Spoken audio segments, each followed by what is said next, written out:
স্বাগত আজকের বাংলাদেশে। আপনাদের সঙ্গে আছে আমি খালেদ মহিউদ্দিন। অভাবনীয় এক বোঝাপড়া দেখা যাচ্ছে দশম জাতীয় সংসদে। অনেক বিষয় একই সাথে সংসদের টেবিল চাপড়াচ্ছে সরকারি ও বিরোধী দল, আবার উপনির্বাচনেও জোটবদ্ধ হচ্ছে তারা। এর আগে বিরোধের নামে সংসদ বর্জনের সংস্কৃতিও দেখেছি আমরা, তবে বিএনপির ভোট বর্জনে এবার আরো বেশি একমুখী হয়ে উঠছে সংসদ, যার ফলে আওয়ামী লীগের অস্বস্তি স্পষ্ট। এসব নিয়ে আজকের আলোচনা গণতন্ত্রের বিরোধ। কথা বলতে স্টুডিওতে আছেন বাংলাদেশের সমাজতান্ত্রিক দল বাসদের সাধারণ সম্পাদক কমরেড খালেকুজ্জামান, আছেন শ্রম ও কর্মসংস্থান প্রতিমন্ত্রী এবং জাতীয় পার্টির প্রেসিডিয়াম সদস্য মুজিবুল হক চুন্নু এবং বিএনপির যুগ্ম মহাসচিব ব্যারিস্টার মাহমুদুদ্দিন খোকন। স্বাগত আপনাদের। যারা মুজিবুল হক চুন্নু, আপাত দৃষ্টিতে যেটা মনে হচ্ছে সেটা হচ্ছে যে সরকার বিরোধী দলে যতটা জনপ্রিয় জনগণের মধ্যে ততটা নয়। এই ব্যাপারে আপনার মন্তব্য কি? মানে বিরোধী দলের মধ্যে সরকারের জনপ্রিয়তাটা বেশি দেখা যাচ্ছে তুলনামূলকভাবে। ধন্যবাদ আপনাকে আজকে এখানে আসবার সুযোগ করে দেওয়ার জন্য ইন্ডিপেন্ডেন্ট টেলিভিশন কর্তৃপক্ষকে, এবং আমি দর্শক এবং শ্রোতা, সম্মানিত শ্রোতা এবং দর্শক বিন্দুদেরকে শুভেচ্ছা জানাই। আপনি কথাটা যেভাবে বলছেন আমি জানি না, তো একটা জিনিস কি, বর্তমান সরকার ক্ষমতায় আছেন, আমরা বিরোধী দল। আমার মনে হয় আমরা নির্বাচিত এবং বিরোধী দল। আপনি প্রশ্নটা যেভাবে করেছেন, আমার মনে হয় আপনি আমাদের দিকে, বিশেষ করে যারা আমার বিরোধী দল, আমাদের দিকে একটু টেকনিক্যালি আমাদের সমালোচনা করেছেন। না, সরকার শুধুমাত্র বিরোধী দলের কাছে জনপ্রিয় ঠিক তা নয়। সরকার সংখ্যা গরিষ্ঠতা নিয়ে প্রায় 2/3 মেজরিটি নিয়ে নির্বাচিত হয়ে এসে সরকার গঠন করেছেন। এখন আমরা বিরোধী দলে আছি, বিরোধী দল থেকে আমরা কনস্ট্রাকটিভ বিরোধী দল হিসেবে আমরা কাজ করছি। আচ্ছা, আমি একটি প্রশ্ন করতে পারি যে 2014-2015 অর্থ বছরের বাজেট পাশ হলো আজকে, তো আপনি মন্ত্রিসভার একজন সদস্য, এই বাজেট প্রণয়নে নিশ্চয়ই আপনারও কিছু অবদান রয়েছে, কারণ আপনি শ্রম কর্মসংস্থানের মতো মন্ত্রণালয়ের মতো একটি গুরুত্বপূর্ণ মন্ত্রণালয়ের সঙ্গে আপনি আছেন। দশম জাতীয় সংসদের প্রধান বিরোধী দলের একজন সদস্য হিসেবে আবার মন্ত্রিসভায় বাজেট প্রণয়নে অংশগ্রহণ করার এই ডুয়েল ইয়েটাকে একটু বুঝিয়ে দিবেন আমাদের দর্শকদের জন্য? জনাব খালেদ, আমি একটা জিনিস আপনাকে খুব পরিষ্কার করে বলতে চাই। বাংলাদেশের সংবিধানের কোথাও কিন্তু লেখা নাই যে বিরোধী দলে থাকলে কোনো বিষয়ে সরকারকে সমর্থন দেওয়া যাবে না, অথবা বিরোধী দল থেকে সরকারের মন্ত্রী হওয়া যাবে না, এরকম কোনো বাইন্ডেক্স নাই। আপনি সেখানে বলতে পারেন মোরাল প্রশ্ন।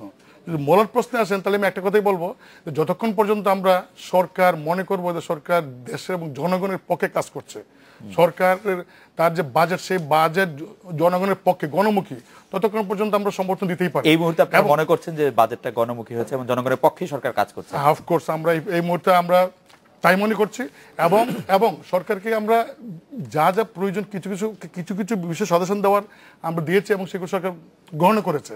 এবং আমি মনে করি যে এই বছর ওভারঅল আমাদের যে আমরা আজকে যে বাজেট পাস করলাম, এটা একটা গণমুখী বাজেট। এই কারণে এই বাজেট পেশ করার পরে আমরা এই জনগণের মাঝে, এমনকি পলিটিক্যাল পার্টির মধ্যে খুব একটা মানে সাংঘাতিকভাবে বিরূপ প্রতিক্রিয়া আমরা এখন লক্ষ্য করি না। পলিটিক্যাল পার্টি বলতে তো বিএনপি আসলে এই সরকারকে অবৈধ বলে, এই বাজেটকে অবৈধ বলছে, সেজন্য তারা কোনো রকম কোনো প্রতিক্রিয়া দিচ্ছে না।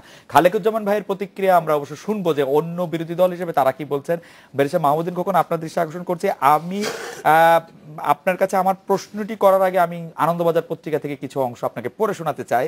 সেটা হচ্ছে যে তারা যে আজ হেডিংটি করলো, সেই হেডিংটা হচ্ছে এরকম যে প্রোটোকল শিখেই তুলে 28 জুন 2014 প্রোটোকল শিখেই তুলে সুষমার হোটেলে খালেদা। সুষমা স্বরাজ ভারতের বিদেশ মন্ত্রী, কিন্তু বিএনপি নেত্রী বেগম খালেদা জিয়া বাংলাদেশের প্রাক্তন প্রধানমন্ত্রী বলে কথা। প্রোটোকল অনুযায়ী সুষমারই উচিত খালেদার সঙ্গে দেখা করতে যাওয়া, খালেদার সাক্ষাতের সময় চাওয়া। ভারতীয় কূটনীতিকরা বিএনপি নেতৃত্বকে জানিয়ে দিয়েছিলেন সুষমা যাবেন না, দেখা করতে হলে খালেদা হোটেলে আসতে পারেন, কথাবার্তা হবে লবিতে বসে। আমার প্রশ্ন হচ্ছে, এই বৈঠক থেকে বিএনপি কি পেল, দেশবাসী বা কি পেল? এটা তো সৌজন্য বৈঠক, সৌজন্য সাক্ষাৎকার, এর বাইরে তো আর কিছু না বলবো।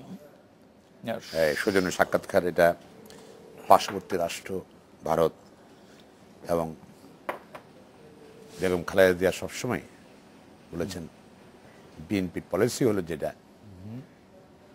পার্শ্ববর্তী সকল রাষ্ট্রের সঙ্গে বন্ধুত্বপূর্ণ সম্পর্ক রাখা এবং কাউকে কেউ আমাদের প্রভু নয়, এই সম্পদ আমি মনে করি এটা দ্বিপাক্ষিক সম্পর্ককে আরো ভালো করবে, উন্নয়ন করবে। এটাই আপনার কাছে কি মনে হয় আমাদের গণতান্ত্রিক ব্যবস্থা উন্নয়নে ভারতের ভূমিকা কতটা গুরুত্বপূর্ণ? আমাদের গণতান্ত্রিক ব্যবস্থা ভারতের পুরো বলতে পারছে না। ভারত সবসময় বলে আসছিল যে বাংলাদেশের জনগণের সঙ্গে ভারতের জনগণের বন্ধুত্ব, কিন্তু গত নির্বাচনের আগে একমাত্র সারা আমরা যা দেখেছি যে সরকারকে ভারতীয় যে হাই কমিশনার সাহেব আছেন এখানের মধ্যে, কংগ্রেস সরকারের মনোনীত, উনি এখনো আছেন। উনি একমাত্র মনে হচ্ছিল যে সরকার সাপোর্ট দিয়ে গেছে যে ইলেকশন কন্টিনিউ করার জন্য।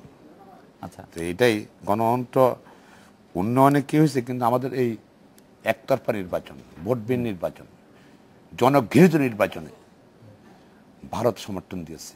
এটা জাতির জন্য দুঃখজনক। হয়তো ভারত হয়তো এর মধ্যে তাদের পলিসি পরিবর্তন করেছে আশা করি আমরা নতুন। এবং ভারতের কংগ্রেস সরকারের ভোট কম পাওয়ার মধ্যে এটা একটা, অনেকগুলো কারণের মধ্যে এটা একটা কারণ। ভারতের জনগণ কিন্তু গণতন্ত্রমুখী, গণনা বিশ্বাস করে। ভারত সারা পৃথিবীতে যেখানে গণতান্ত্রিক আন্দোলন চলছে সেখানে সমর্থন দেয়, এটাই নিয়ম। সর্ববৃহৎ দেশের, বিশ্বের সর্ববৃহৎ গণতান্ত্রিক দেশ হিসাবে ভারতের সরকার একটা অগণতান্ত্রিক পন্থাকে সমর্থন দেবে, তার কোনো জনসমর্থন নাই।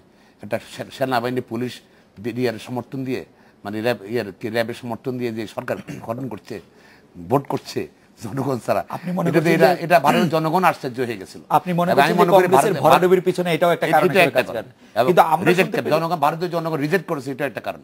আমরা শুনেছি যে সুষমা স্বরাজ এরকম বলেছেন যে ৫ জানুয়ারি নির্বাচন নিয়ে তিনি কোনো কথা বলবেন না, বেগম জিয়াকে এটি উনি জানিয়ে দিয়েছেন। এখন শুনেন, পত্রিকার কি আসছে না আসছে এটা তার প্রত্যেকটা নিজস্ব পলিসি আছে।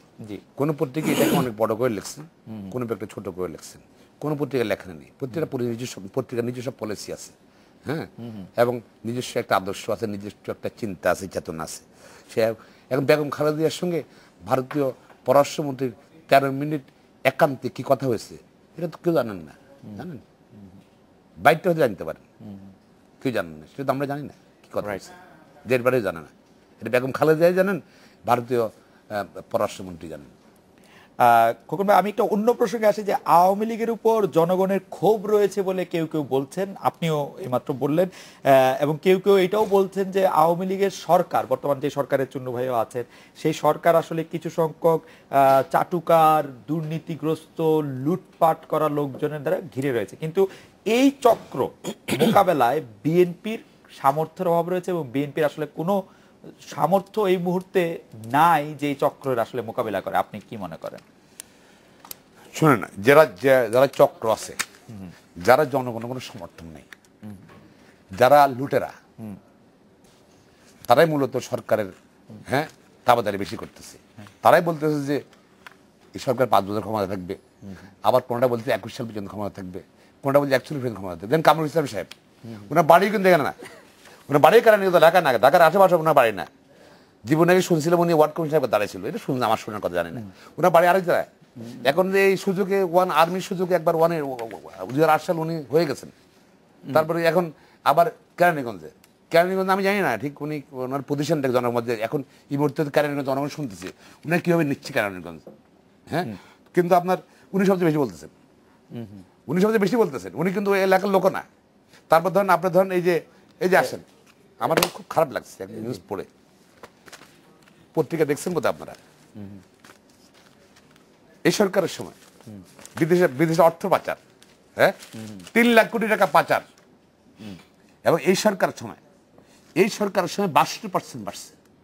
এবং 2013 সাল মানে এই সরকারের আগের মেয়াদের শেষ পর্যায়ে সবচেয়ে বেশি টাকা চলে গেছে। তারা কারা? প্রধানমন্ত্রী আবার এর বক্তব্য দিয়েছেন, বুঝাচ্ছেন যে অবস্থা বিএনপি নেতারা করছে। আমি বেগম খালেদার আইনজীবী হিসাবে, জনাব তারেক রহমান আইনজীবী হিসাবে, আরাফাত কোকর আইনজীবী হিসাবে বলছি, বেগম খালেদা তার পরিবারের কোন সদস্যের কোন টাকা সুইস ব্যাংকে নাই। আমি চ্যালেঞ্জ দিয়ে বললাম। অন্য কোনো ব্যাংকে আছে, মানে বিদেশি ব্যাংকে? অন্য কোথাও নাই। যে সুইস ব্যাংকের কথা হচ্ছে, মানে বিদেশি কোনো ব্যাংক অ্যাকাউন্ট নাই, বিদেশি কোনো ব্যাংক অ্যাকাউন্ট নাই। এই যে কিন্তু টাকার কথা বলছি যে, কিন্তু কখন ভাই আমাদের আমি না স্যার, এখন আসেন কাদের টাকা কি হয়ে গেল টাকাটা স্পষ্ট। ইউএনডিপির যে ইয়েতে আসছে সেখানে বলেছে, ইউএনডিপির যে প্রতিবেদন সেখানে বলছে ওভার ইনভয়েস। কিসে ওভার ইনভয়েস করছে?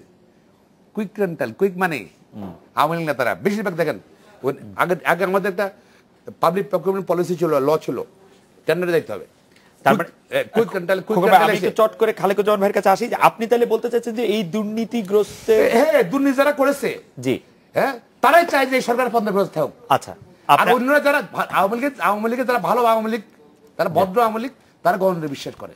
এইসব বেশিরভাগ আওয়ামী লীগের নেতা ভদ্র আওয়ামী লীগ যারা, তারা এবং গণতান্ত্রিক আওয়ামী লীগ। আর জাতীয় পার্টির তারা 5 হাজার নির্বাচন পছন্দ করে নাই।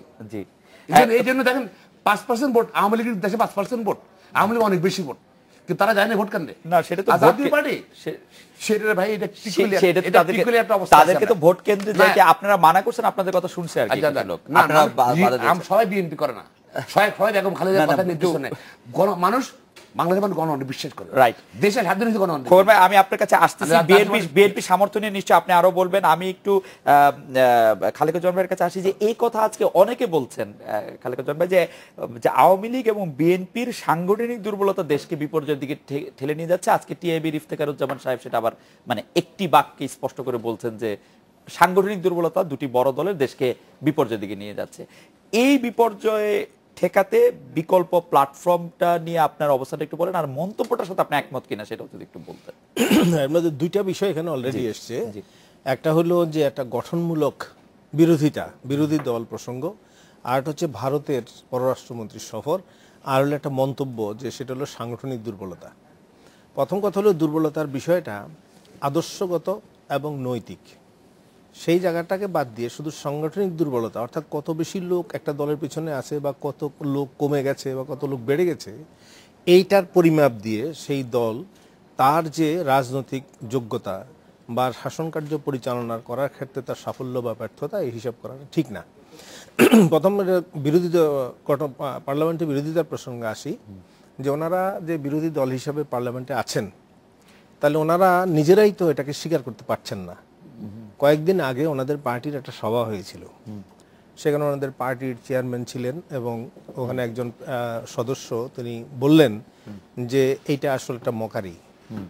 একই সঙ্গে স্ট্রাইকার এবং গোলকিপার হওয়া যায় না দুই দলের, এবং একই সঙ্গে এইভাবে তিনি বললেন। আবার আরেকজন মহাসচিব উঠে চলে গেলেন। তার মানে বোঝা গেল যে তারা নিজেরাই কনভিন্স না যে ওনারা একটা বিরোধী দল হিসাবে তারা ফাংশন করছেন। ফলে যেই দল নিজেরাই তারা কনভিন্স নন এবং তারা মনে করেন না যে তারা বিরোধী দল হিসাবে সেখানে কাজ করছেন পার্লামেন্টে, তো সেই বিষয়ে আমি আলোচনায় যাব না। আর 2 নম্বর যেটা আসে সেটা হলো যে একটা গঠনমূলক আলোচনা, সেটা তো সরকারি দলের মধ্যে হতে পারে, কিন্তু 70 ধারা দিয়ে রাখছেন, যেখানে 70 ধারা বহাল রাখছেন। ফলে সেখানে বিরোধী দল নামে তারা যদি একটা গঠনমূলক আলোচনা, গঠনমূলক বলতে জনসাধারণের মতামতটা কি, শাসক শ্রেণীর সিদ্ধান্ত কি এবং জনসাধারণের মতামত কি, এইটা নিয়ে যে আলোচনাটা হওয়ার কথা, সেটা বিগত দিনে কখনো আমাদের দেশের পার্লামেন্টে হয় নাই। যারাই যখন বিরোধী দলে ছিলেন বা বিরোধী অবস্থানে ছিলেন তাদের কাছ থেকেও শুনি নাই, সরকারি দলের কাছেও শুনি নাই। এখানে যেমন একটু হয়তো বিশদ আমি বলবো না, এর আগেও আমরা বলছি যে এই বাজেট যেটা প্রণীত হলো, এই বাজেটের মধ্যে সেটা হলো একটা উইদাউট রিপ্রেজেন্টেশন ট্যাক্সেশন, সেটা তো একটা সাধারণ কথা আছে। বাজেটে একটা নৈতিকভাবে লঙ্ঘন হয়েছে। এইবার যে কালো টাকা সাদা করা, ওনারা বলছেন যে কালো টাকা সাদা করবেন না, কিন্তু কালো টাকা সাদা, কালো টাকা মানিটা কি? এটা তো আসলে একটা লুটপাটের টাকা, চোরা টাকা। তাহলে এখন একদিকে অর্থমন্ত্রী বলছেন যে ব্ল্যাক ইকোনমি, অর্থনীতিটাই একটা কালো হয়ে গেছে, এবং এইটা কখনো বলছেন যে 40 ভাগ কি 80 ভাগও পর্যন্ত বলছেন। তাহলে এইটা এই সাথে বারবার যে সরকার করছে, এর বিরুদ্ধে সারা দেশের মানুষের বিভিন্ন অংশের মানুষের মতামত ছিল যে এই সুযোগটা দেওয়া উচিত না, বরঞ্চ আমাদের সংবিধানে বলা আছে অনুপার্জিত আয় ভোগ করতে দেওয়া যাবে না। তাহলে যারা তার দেশের সম্পদ লুট করলো সেটা মানে আমাদের এটা বিরোধী। আপনি চট করে এই প্রসঙ্গে কি একটু আমরা আবার আপনার কাছে ফিরে আসবো যে কালো টাকার যে সাদা করার উপায় রাখা হয়, এটা তো বড় কোনো সফলতা কখনোই আসে না। ওনারা নিজেরাই বলছেন বড় কোনো সফলতা আসে না। কেন রাখা হয়, মানে এইটা কেন করা হয় আসলে? দেখি বড় কোনো কিছুর আমরা একটু বিরতি নিয়ে ফিরে এসে আপনার কাছে এটা শুনে চুনু ভাই আপনি এটা নিয়ে যদি একটু মন্তব্য করেন যে এবার বাজেটে এটি অনেক আলোচিত বিষয় ছিল এবং কেন এটি রাখা হলো, এই প্রসঙ্গটি যদি আপনি খালেকুজ্জামান ভাই বলার পরে বলেন, আমরা খোকন ভাইয়ের কাছে শুনবো। আমরা একটা বিরতি নিয়ে ফিরছি আপনাদের কাছে।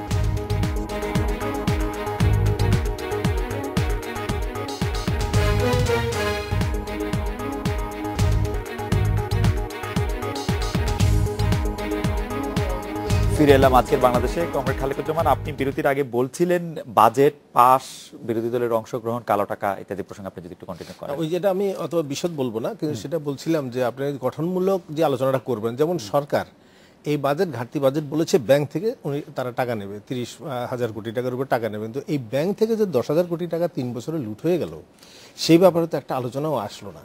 তাহলে একদিকে রাষ্ট্রায়ত্ত 4টা ব্যাংক থেকে 3 বছরে 10,000 কোটি টাকা চলে গেল, আর গভর্নমেন্ট সেখানে ভর্তুকি দিচ্ছে। তাহলে পাবলিক মানি সেটা লুট করবে একদল লোক, আর জনগণ সেটার দেবে, খেসারত দেবে, এই নিয়ে কোনো কথা আলোচনা হলো না। এবং যেটা বললো যে বিদেশে টাকা পাচার হয়ে গেছে, সুইস ব্যাংকে গেছে, এই ব্যাংকে সেই ব্যাংকে গেছে। আবার এর বাইরেও এই যে হলমার্ক টলমার্ক থেকে শুরু করে আমাদের শেয়ার মার্কেট, এই কেলেঙ্কারির কোনো শেষ নাই। তাহলে এই বিষয়গুলি, এই টাকাটা উদ্ধার করলে এটা ঘাটতি বাজেট হওয়ার কথা না, উদ্বৃত্ত বাজেট হওয়ার কথা। তাহলে এটা নিয়ে একটা কথা। তার কৃষিতে কেন ভর্তুকি কমলো, শিক্ষায় কেন কমলো, এবং সেই বাজেটের জাস্টিফিকেশন কি, বাজেট প্রণীত কিভাবে হলো, এটা যে একটা জনগণের চাহিদার ভিত্তিতে স্থানীয় সরকারগুলির মাধ্যমে কেন্দ্রীয় সরকারের কাছে আসা এবং সেইভাবে বাজেটটা প্রণীত হওয়া, আমলাতান্ত্রিক পদ্ধতিতে কেন এই বাজেট প্রণয়ন হয়, সেটা রিমেডি কি, এবং সেই অ্যালোকেশনটা কি, বাস্তবায়িত হবে কিভাবে, ইত্যাদি বহু কথার সঙ্গে যুক্ত, এগুলি কোনো আলোচনাই হয়নি। তো ফলে বাজেট যেটা আমরা বললাম যে তার নৈতিকতার লঙ্ঘন ঘটেছে এবং পদ্ধতিগতভাবে এটা আমলাতান্ত্রিক থেকে গেছে, এবং এই বাজেটের টাকা যেভাবে বরাদ্দ হবে এবং সেটা যেভাবে বাস্তবায়িত হবে তার মধ্যে জবাবদিহিতা থাকবে না, এবং সেখানে দুর্নীতির বহু রাস্তা খোলা আছে। এই বিষয়গুলি নিয়ে কোনো কথা আলোচনা হয় না, এবং জনগণের মতামত সেই বিষয়গুলি সেটা নিয়ে কোনো আলোচনা কেন হয়নি। এটা একটা দিক ধরেন। তাহলে এটা হলো যে কনস্ট্রাকটিভ আলোচনা মানে কি, তাহলে আপনি এই জিনিসগুলি নিয়ে একটা চুলচেরা বিশ্লেষণ করবেন, তাহলে মানুষেরা বুঝবে। আর 2 নম্বর যেটা, ভারত থেকে পররাষ্ট্রমন্ত্রী বাংলাদেশে এসছেন, তো এখন উনি তো রিলিফের সামগ্রী নিয়ে আসেন নাই দুর্দশাগ্রস্ত মানুষের জন্য। কিন্তু আমরা যদি আমাদের মুড এরকম হয়, যেমন ভারত তারা একটা ডিপ্লোম্যাটিক আছে, যেমন তারা আসার আগে কি বললো যে বাংলাদেশে 50টা না কতটা ট্রেনিং সেন্টার আছে, যারা ভালোভাবেই জানে যে এখানে এই ধরনের কোনো ট্রেনিং সেন্টার নাই, কিন্তু সে অফেন্সিভটা আগে দিয়ে দিল যে এটা হলো, এটা একটা কূটনৈতিকভাবে তাদের একটা মানে অভিজ্ঞ দক্ষতা। এবং তার আগে কি বললো, ইলেকশনের আগে তারা বলছে যে বাংলাদেশে অনুপ্রবেশকারী সব তারা ব্যাক করবে। তার মানে দেখেন 2টা জায়গায় সে আমাকে একটা আক্রমণের সামনে রাখলো। একটা হলো যে এখানে এই ট্রেনিং সেন্টার তোমাদের এখানে আছে খামাখা, একটাও নাই, কিছু নাই। আরেকটা হলো যে আমরা এই তোমাদেরকে পুশব্যাক করবো। আমরা আবার আসছি খালেকুজ্জামান ভাই আপনার কাছে। আমি একটু চুনু ভাই আপনার কাছে বাজেট নিয়ে যেগুলি খালেকুজ্জামান ভাই সামনে নিয়ে আসলেন সেগুলি নিয়ে যদি আপনি একটু বলেন। আমি এর আগে আমি আমার বন্ধু মাহমুদুল খোকন কয়েকটা পয়েন্ট রেজ করেছেন, আমি এই সম্পর্কে একটু বলতে চাই। যেমন 1 নম্বর তিনি বলেছেন জনবিরোধী নির্বাচন, একতরফা নির্বাচন। আসলে নির্বাচনটা উনি জনবিরোধী বলেছেন, তো আমি বলবো এটা এই নির্বাচনটা হয়েছে সম্পূর্ণভাবে বাংলাদেশের যে কনস্টিটিউশন, অ্যাজ পার কনস্টিটিউশন, সংবিধানে বলেন না যেটা সংবিধান বিরোধী হচ্ছে, উনি জনবিরোধী গণবিরোধী মানে কি, জনবিরোধী গণবিরোধী, ওনার যেহেতু নির্বাচনটা জনবিরোধী এবং গণবিরোধী বলছেন, এর অর্থটা কি, এর অর্থটা আমি এইভাবে নিচ্ছি। 1 আর 2 নম্বর হলো যে একতরফা নির্বাচন, ওনাদেরকে তো নির্বাচনে আহ্বান করা হয়েছিল, মানে প্রধানমন্ত্রী বারবার আহ্বান করেছিলেন, ওনারা তো আসেন নাই, ওনারা তো নির্বাচন করতে চান নাই, ওনার তো উদ্দেশ্য ছিল অন্য, ওনার উদ্দেশ্য ছিল যে নির্বাচন না করে আন্দোলন করে জামাতকে বাঁচানো। তারপরে তিনি আরেকটা কথা বলেছেন যে চুনু ভাই এটা যদি একটু ক্লিয়ার করতে, নির্বাচন না করলে বিএনপির কি সুবিধা, মানে নির্বাচন কেন করতে পারবে না? ওনারা চেয়েছিলেন ওনাদের ইচ্ছা মতো নির্বাচন করার জন্য। এবং আমরা মনে করি যে গত নির্বাচনের সময় প্রধানমন্ত্রী শেষ পর্যন্ত ওই সময়কার বিরোধী দলের নেত্রীকে, মাননীয় নেত্রীকে তিনি প্রস্তাব রেখেছিলেন যে প্রয়োজনে যে নির্বাচনকালীন সরকারে ওনারা স্বরাষ্ট্র মন্ত্রণালয়ের সহ যে কয়টা মন্ত্রণালয় চান তারা এসে সেই মন্ত্রণালয় গ্রহণ করে নির্বাচন পরিচালনার জন্য সরকারকে সাহায্য করবেন এবং নির্বাচন পরিচালনা করবেন। তো এরপর তারা আসেন নাই। এর অর্থ কি? আমরা সেটা বুঝতে পারি যে ওনারা আসেন না, ওদের একটা উদ্দেশ্য ছিল। কারণ ওই সময় আপনি জানেন যে যুদ্ধ অপরাধীদের বিচার প্রক্রিয়া চলছিল। আমাদের ধারণা যে ওনারা এই নির্বাচনটা আসার মূল কারণ যুদ্ধ অপরাধীদেরকে বিচার থেকে বাঁচানোর জন্য। 1 আর 2 নম্বর হলো আমার বন্ধু বলেছেন যে ভারতের যে নতুন পররাষ্ট্রমন্ত্রী যিনি ঢাকা আসছিলেন তার সাথে ওনারা সাক্ষাৎ করেছেন, খুব ভালো কথা, ওনারা সাক্ষাৎ করেছেন ভালো। তবে এর আগে ভারতের সবচেয়ে ইম্পর্টেন্ট ব্যক্তি মহামান্য রাষ্ট্রপতি প্রণব মুখার্জি এসেছিলেন, তার সঙ্গে তারা সাক্ষাতের আগে আসবার আগে সময় চেয়েছিলেন, আসার পরে কিন্তু তার সাথে ওই সময় রাষ্ট্রপতির সাথে ওনারা কিন্তু সাক্ষাৎ করেন নাই এবং সামান্য সৌজন্যবোধটা কিন্তু ওনারা দেখান নাই। এখন কেন দেখাচ্ছেন আমি জানি না। আরেকটা উনি বলেছেন কামরুল ইসলাম সাহেব কিন্তু কেরানীগঞ্জে এমপি না, কারণ কামরুল ইসলাম সাহেব কিন্তু ঢাকাতে ওল্ড ঢাকার, কিন্তু তার নির্বাচন এলাকা কিন্তু কেরানীগঞ্জে কিন্তু আরেকজন, অন্য একজন। আরেকটা হইলো যে ভদ্রলোক আওয়ামী লীগ করে, উনি কাকে ভদ্রলোক বলছেন আমি জানি না, এটা আওয়ামী লীগের কেউ হয়তো এটা জ্বলতে পারবে। আর এই আমাদের কালিকুজ্জামান ভাই আমার দলের কয়েকদিন আগে একটা মিটিং এর বিষয়ে বলেছেন জেএম কাদের সাহেব। দেন জেএম কাদের সাহেব উনি আমার দলের একজন প্রেসিডেন্ট 45 জন প্রেসিডেন্ট সদস্যের মতো উনি একজন সদস্য। উনি একটা মন্তব্য করেছেন, এটা ওনার ব্যক্তিগত, কারণ উনিও তো আপনি জানেন যে 5 বছর উনিও, আমরা যখন মজুরি ছিলাম তখন উনি কিন্তু 5 বছর এই সরকার ক্ষমতায় থাকার সময় উনি মন্ত্রী ছিলেন। যা হোক, ওনার এটা ব্যক্তিগত মতামত, এই মতামতের সাথে আমরা একমত না। আর আমরা নির্বাচনে গিয়েছি আমাদের পার্টির সিদ্ধান্তে, আমাদের পার্টির চেয়ারম্যানের তার অনুমতিক্রমে, কারণ আমি লাঙ্গল প্রতীকটা যখন আমি নির্বাচন কমিশনে নির্বাচনের সময় লাঙ্গল প্রতীক পেলাম, সেই চিঠি কিন্তু পার্টির চেয়ারম্যানের নির্দেশটা কিন্তু লাঙ্গল প্রতীক আমি বরাদ্দ পাওয়ার কথা নয়। সেই নির্দেশটা তিনি কিভাবে দিয়েছিলেন? তিনি দিয়েছেন তার যে মহাসচিব রুহুল হাওলাদার, তার সই কিন্তু চিঠি গিয়েছিল, এবং সেই চিঠিতে কিন্তু আমাদের পার্টির চেয়ারম্যান দ্বিমত করেননি। আরেকটা হলো 70 অনুচ্ছেদ, আমার ভাই যে বলেছেন 70 অনুচ্ছেদ কিন্তু সংবিধানের, আসলে 70 অনুচ্ছেদটা কি? 70 অনুচ্ছেদটা শুধুমাত্র 2টি কারণে আমার মেম্বারশিপ যেতে পারে। একটা হলো যদি আমি রিজাইন দিই, আরেকটা হলো যদি আমি আমার দলের, আমার সংসদীয় দলের সিদ্ধান্তের বাইরে যদি আমি ভোট প্রদান করি। তা আমার সংসদীয় দলের সিদ্ধান্ত যখন আসবে, তখন যদি কোনো রকম ভোট দিতে হয়, নিশ্চয়ই আমি তখন দলের সাথে, দেশের সাথে প্রয়োজনে মন্ত্রিত্ব থেকে আমি রিজাইন দিতে পারি, এতে কোনো সন্দেহ নেই। আরেকটা জিনিস হলো, আমি আপনার মাধ্যমে দেশবাসীকে বলতে চাই যে আজকে আমরা বিরোধী দল থেকে যে সরকার আছে, এটা শুধু এই পৃথিবীতে শুধু আমরা না, আরো অনেক দেশে এরকম আছে। যেমন আমি আপনাকে একটা বলতে পারি, পাকিস্তানে যখন এই পিপির গভর্নমেন্ট ছিল, পিপির গভর্নমেন্টের সময় প্রেসিডেন্ট ছিলেন কিন্তু বর্তমান যে মুসলিম লীগ ক্ষমতায় আছে নেওয়াজ শরীফের দলের কিন্তু 9 জন, বিরোধী দল থেকে কিন্তু নেওয়াজ শরীফের দলের 9 জন পাকিস্তানের ওই গিলানির ক্যাবিনেটে কিন্তু মন্ত্রী ছিলেন। জামাত ইসলাম ছিল তখন বিরোধী দল, জামাত ইসলামের কিন্তু 2 জন মন্ত্রী ছিলেন। তারপর আপনি দেখেন নেলসন ম্যান্ডেলা যখন সরকার গঠন করেন, তখন তার চিরশত্রু ডি ক্লার্কে কিন্তু তার ভাইস প্রেসিডেন্ট। আমি পাকিস্তানের ঘটনাটা জানি না, কিন্তু ডি ক্লার্ক তো আর তখন আর তার শত্রু ছিলেন না, বিরোধী দল ছিলেন না, তখন তারা নতুন মিত্রই হয়েছিলেন। হ্যাঁ, রাইট। তাহলে আপনি একটা এই সব আগামী নির্বাচনে বিএনপি আওয়ামী লীগ জোটবদ্ধ নির্বাচন করতে পারে তো। আমি আরেকটা एग्जांपल আপনাকে দেই, আমেরিকা যুক্তরাষ্ট্রে এখন পর্যন্ত ওবামার যে ডিফেন্স মিনিস্টার, তিনি কিন্তু রিপাবলিকান পার্টি না, আমেরিকাতে তো না। তাহলে না, আমি এটা বলছি যে এই ক্যাবিনেটে ওবামার ক্যাবিনেটের যিনি সবচেয়ে ইম্পর্টেন্ট মিনিস্ট্রি, ডিফেন্স মিনিস্টার হলো রিপাবলিকান পার্টি। তাহলে সেখানে যে দুষ্ট আমাদের না, মানে আমরা বোধহয় আম আর আপেলের তুলনা করতেছি। আমেরিকার সরকার মানে পদ্ধতিটাই বাংলাদেশের সরকার পদ্ধতি থেকে ডিফারেন্ট। আমি তাহলে আরেকটা বলি, মানে কি আপনি কি আসলে চিন্তা করতে পারেন? আমি মাত্র কয়েকদিন আগে জার্মানি গিয়েছিলাম, এই 1 সপ্তাহ আগে। জার্মানি এখন যে গভর্নমেন্ট, এই যে অ্যাঙ্গেলা মার্কেলের সরকার, তার যে অপোজিশন ছিল অ্যাঙ্গেলা মার্কেলের, কিন্তু তার গভর্নমেন্ট জার্মানির উদাহরণটি দিয়ে ভালো করেছেন। জার্মানির কিন্তু আসলে মানে সরকার এবং বিরোধী দলের সমন্বয় ছাড়া কোনো কিছুই করা সম্ভব না, সেইটা পদ্ধতিটাই আলাদা। আমাদের যে পরিচিত ওয়েস্টমিনিস্টার ফর্ম আছে, যেটার মধ্যে ইংল্যান্ড আছে, ইন্ডিয়া আছে, সেখান থেকে কোনো উদাহরণ দেওয়া সম্ভব না। কেন পাকিস্তানের এটা তো পার্লামেন্টারি ফর্ম, পাকিস্তানেরটা অবশ্য আমার জানা নাই।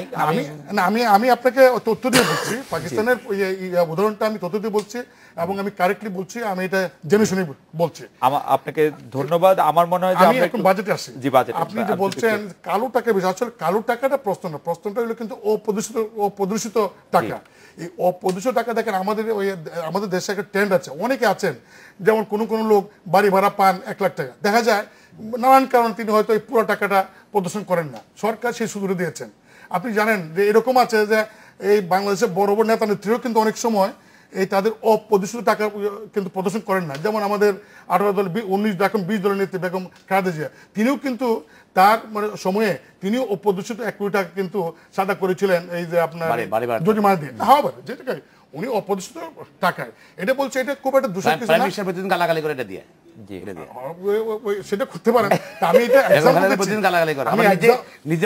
আমি এক্সাম্পল দিচ্ছি, অপ্রদর্শিত টাকা যদি জরিমানা দিয়ে সাদা করা হয়, তাহলে দোষের কিছু না, এটা প্রমাণ আমাদের 20 দলের না। ঠিক আছে, সেটা দোষের কিছু না, কিন্তু আপনারা বেগম জিয়ার তো সবকিছুতেই দোষ দেখেন, তাহলে আবার মানে দোষ দেখার তো বিষয় না।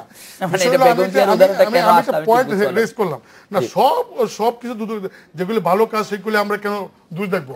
যেমন আমার বন্ধু বলেছেন যে কোকোর টাকা, উনি বলছেন যে এটা তার টাকা না। এখন এটা ঠিক আছে, কোর্টে তো মানে প্রমাণ হচ্ছে যে এটা কার টাকা, এটা তার টাকা না কার টাকা? আমার মনে হয় যে চুনু ভাই আমরা আমাদের আসলে একটি মানে এই পর্বটা একটু লম্বা হয়ে গেছে। আমি খোকন ভাই আপনার কাছে আসি একটা বিরতি নিয়ে, আপনাকে অনেকগুলি বিষয় বলতে হবে, সুতরাং আপনাকে আর না আটকায় আমি অনেকগুলি বিষয় চুনু ভাই সামনে নিয়ে আসছেন, খালেকুজ্জামান ভাই কিছু বলেছেন, আপনি যদি এরপরে এগুলি একটু রেসপন্স করেন আমরা একটু বিরতি নিয়ে ফিরছি।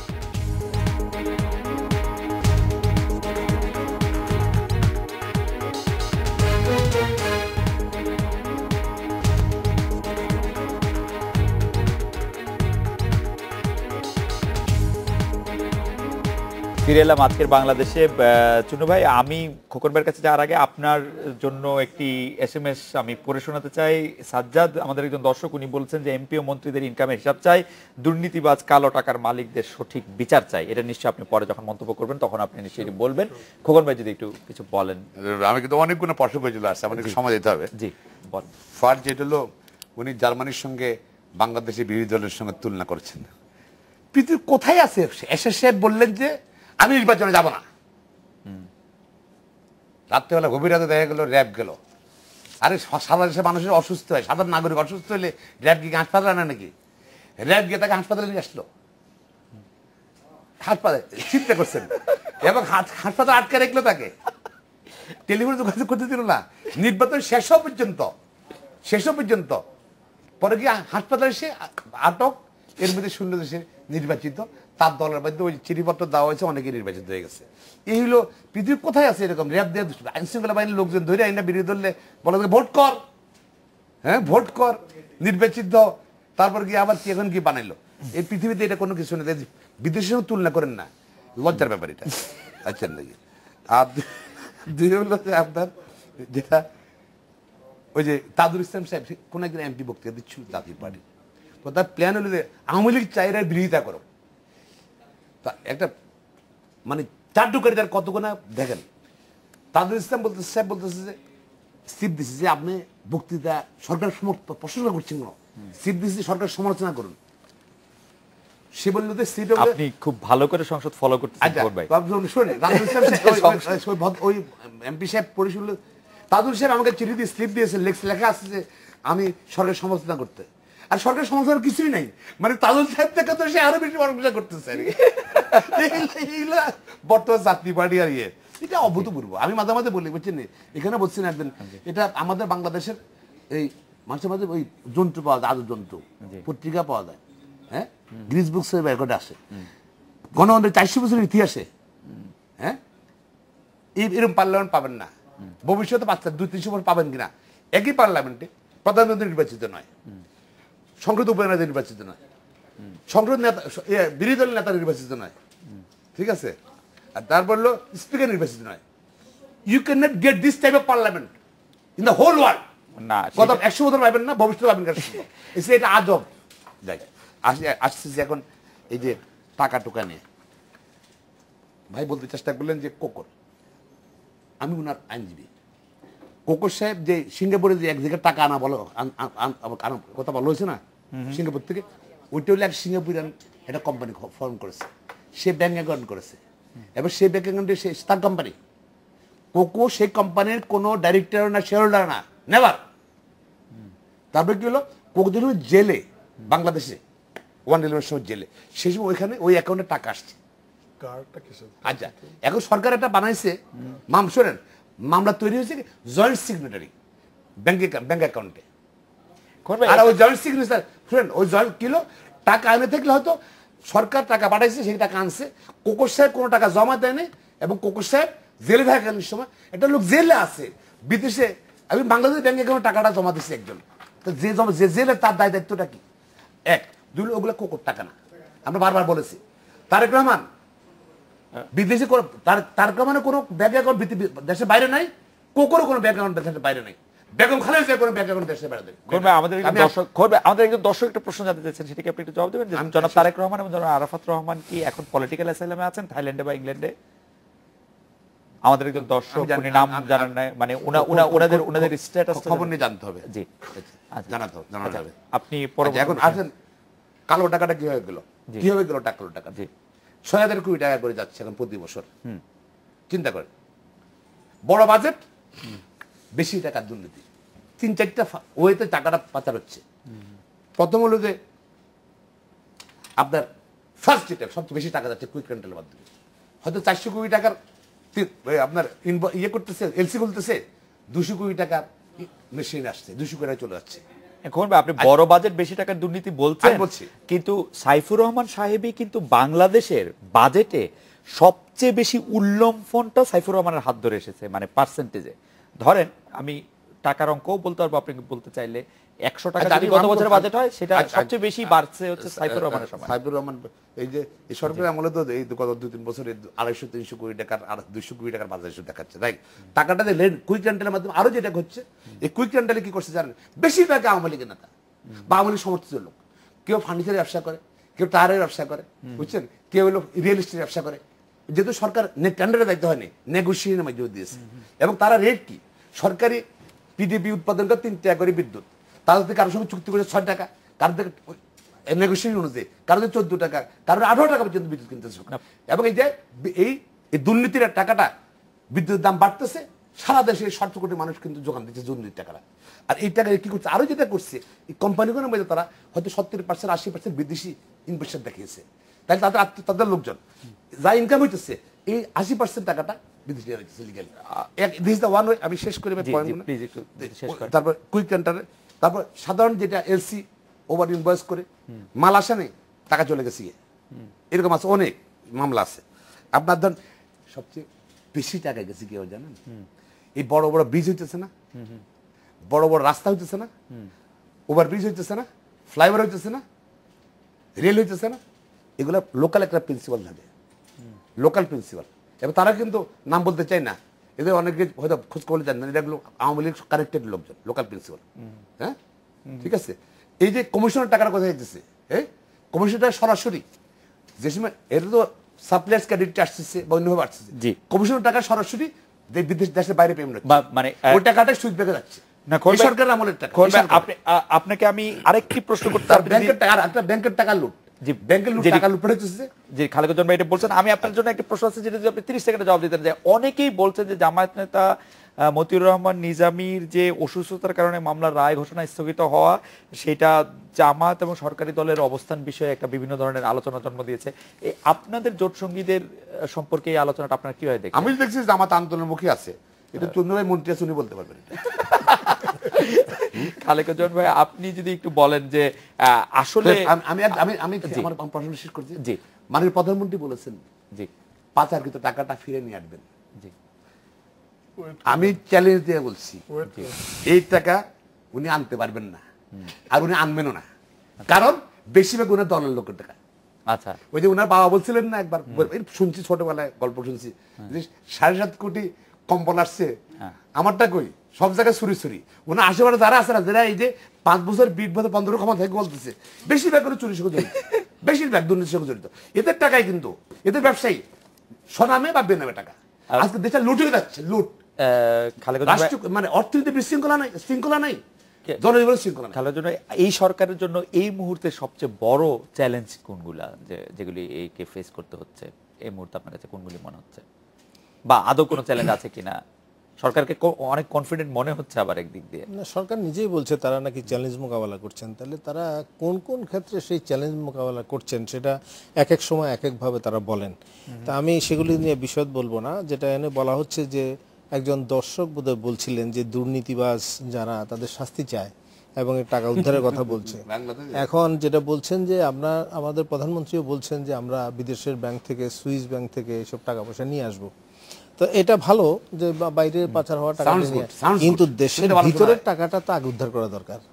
তাহলে আমাদের এখানে যেটা বলছে যে হলফনামার সঙ্গে অসঙ্গতি দেখিয়ে যে মন্ত্রী এমপিদের নামে যে এত টাকা জমলো সেগুলি আমরা পেলাম না, তারপরে শেয়ার মার্কেটের টাকাটা পেলাম না, ব্যাংকে লুট হয়ে যাচ্ছে সেই টাকাটা আসলো না, এবং এখানে যে অনিয়মগুলি যেগুলি আছে, যেমন ধরেন এখানে 12 জন গ্রহীতার কাছে মোট ব্যাংকের ঋণ 4,61,000 কোটি, তার মধ্যে 1.5 লক্ষ কোটি টাকা 12 জনের কাছে। তো ফলে এরকম অসংখ্য উদাহরণ দেওয়া যাবে। তো সেগুলির ব্যাপারে কোনো অ্যাড্রেস করছি না আমরা। তাহলে আমার দেশের মধ্যে যে সম্পদটা লুট হয়ে গেল সেইটাকে উদ্ধার যদি আমরা না করি, বাইরে থেকে আনবেন। এখন বাইরে যেটা বলছেন গ্লোবাল অ্যান্টি মানি লন্ডারিং যে বডি এগমন্টে বাংলাদেশ মেম্বার, কিন্তু সুইস গভর্নমেন্টের সঙ্গে বাংলাদেশ গভর্নমেন্টের চুক্তি নাই। ফলে ইচ্ছা করলে সেটা আনা কঠিন হবে। তো ফলে এখানে শুধু সুইস গভর্নমেন্ট না, কারণ এখানে যে মালয়েশিয়াতে আছে এবং যে আরব আমিরাতে আছে, বিভিন্ন জায়গায় এইসব টাকাগুলি বাইরে গেছে। এবং এর সঙ্গে আরেকটা জিনিস যে আলোচনা হওয়া উচিত ছিল যে ওভার বিভিন্ন জায়গায় এইসব টাকাগুলি বাইরে গেছে। এবং এর সঙ্গে আরেকটা জিনিস যে আলোচনা হওয়া উচিত ছিল যে ওভার ইনভয়েসিং, আন্ডার ইনভয়েসিং যেগুলি, যেমন 2012 সেখানে যে ইয়েতে যেটা খাদ্য আমদানি চলতি অর্থ বছরে, সেখানে দেখেন 10 মাসে $1.19 বিলিয়ন সে আমদানির যে ইয়েটা করা হয়েছে। তাহলে এটা কি আসলে এটা এই খাদ্য এটা আসবে? 2 নম্বর হলো মূলধনী যন্ত্রপাতি, ক্যাপিটাল মেশিনারির কথা বলে ইয়ে হচ্ছে, কিন্তু আমরা কোনো ইন্ডাস্ট্রি দেখছি না। $2.09 বিলিয়ন সেটা আছে। এলসি খোলা আছে ভবিষ্যতে আমদানির জন্য $3.09 বিলিয়ন। এই যে জিনিসগুলি আছে, এগুলি নিয়ে কোনো আলোচনাই হয় নাই বা সে এই ব্যাপারে। এবং আগে যেটা বললাম এটা বলছি, সেটা বলছি না, সেটা হলো যে আপনারা আলোচনা করতে পারতেন, আপনারাও সেগুলি করেন নাই তো আগে। তো আগে আমরা বিরোধী দল একটা দেখছি যে আমি কত খারাপ করছি, তুমি তার চেয়ে বেশি করছো, আর ওনারা এসে বলছেন আমরা দুজনে মিলে ভালো করছি। ফলে আমরা দুইটা চেহারা দেখতেছি, যে খারাপের চেয়ে তুমি বেশি খারাপ করতেছো, আর ওনারা বলতেছে আমরা দুজনে মিলে ভালো করতেছি। এখন এই দুইটার মধ্যে আসলে যে মানে মূল জনগণের মতামতটা বা জনগণের স্বার্থটা কিভাবে প্রতিফলিত হচ্ছে, একটা ওই যে নম চমস্কি একটা কথা বলছিলেন আমেরিকাতে, বলছে এটা এক শরীরের দুই বাহু। তো ফলে নীতিগতভাবে বিএনপির পার্থক্য, আওয়ামী লীগের পার্থক্য, জাতীয় পার্টির পার্থক্যটা কি, ইকোনমিক পলিসিতে তার পার্থক্য কি, এবং তার এই দেশ পরিচালনার ক্ষেত্রে পার্থক্য কি, এই জিনিসটা কিন্তু ওনারা এখনো দেখাইতে পারেন না। আমরা একটা বিরতি নিয়ে ফিরছি, আমরা নিশ্চয়ই কোনো না কোনো পার্থক্য দেখতে পাবো বিরতির পরে ফিরছি, তখন কিছু একটা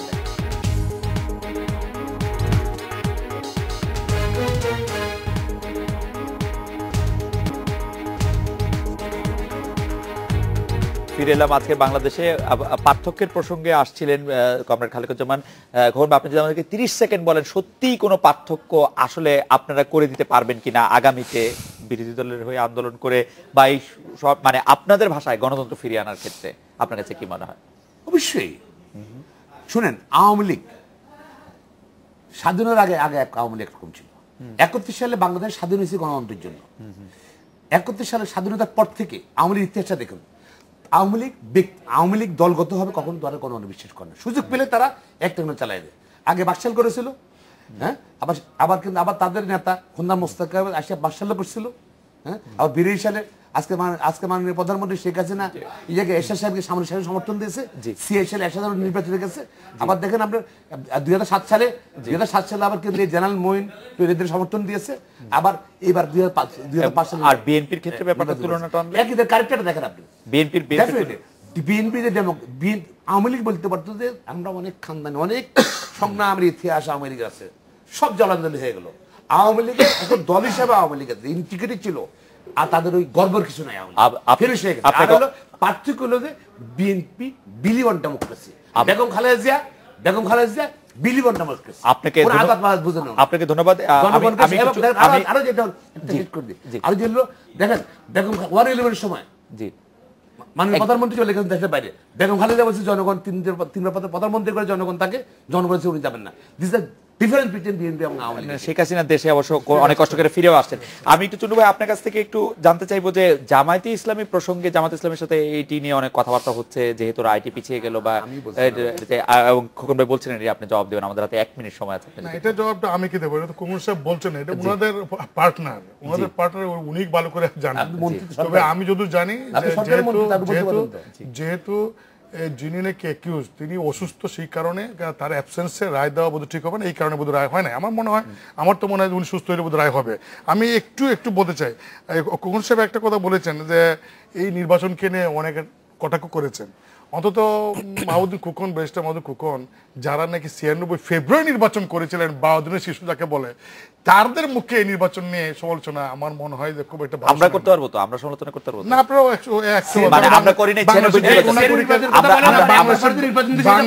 যে কোনো নাগরিককে বলতে পারেন মন্ত্রী সাহেব নির্বাচন করছে, এক বছর আগে